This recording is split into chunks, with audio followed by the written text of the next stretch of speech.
All right, the dog days of summer. Now, hopefully, you're not a person who experiences summer as a dog day, so to speak. What does that even mean?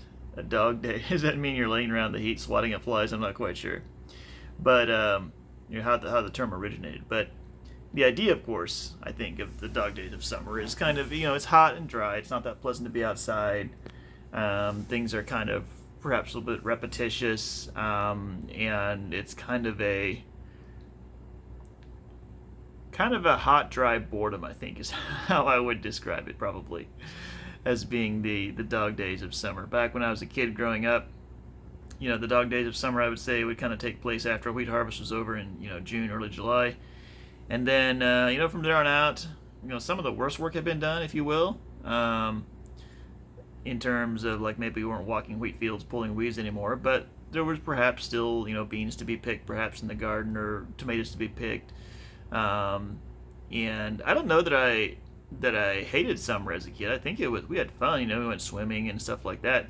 But it definitely certainly there was up in Kansas, certainly summers could be quite hot during the middle of the summer.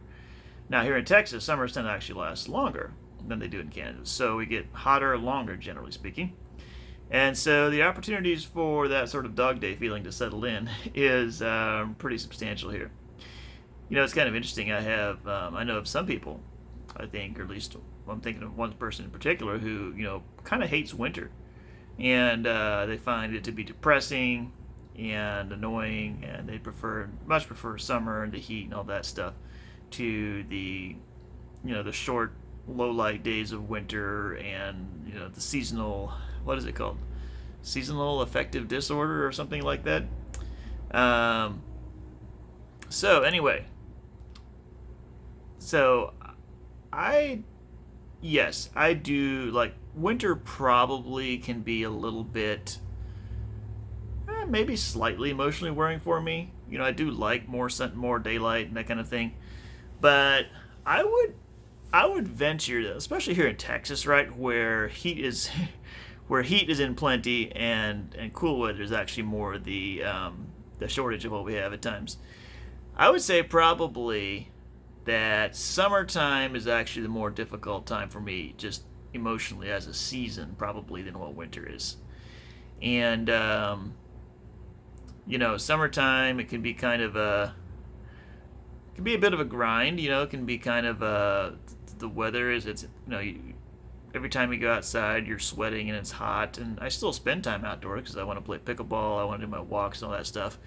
Um, but I think it's just kind of like it's less conducive to, for me, less conducive to like creativity, inspiration, hopefulness, like things that make you feel excited about the future. So we're here at this juncture now where it's like the beginning of July basically. So it's hot. It's not like crazy, crazy hot. It's not 110, but it's like, mid to upper 90s seems to be kind of the standard operating procedure right now. And, I'm kind of looking out at months and months of summer ahead of me, and things look a little dull, maybe,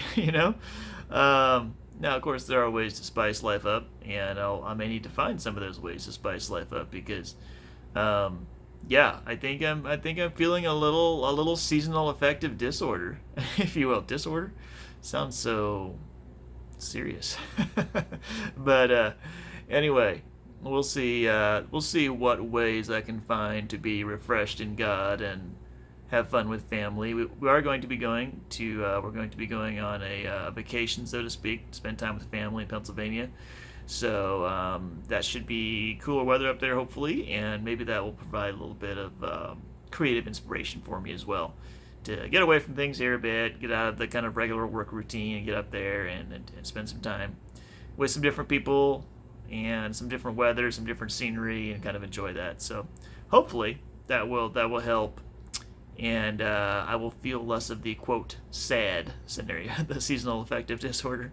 So anyway, do you struggle at all with seasonal affective disorder? And if so, which season is the one that gets you?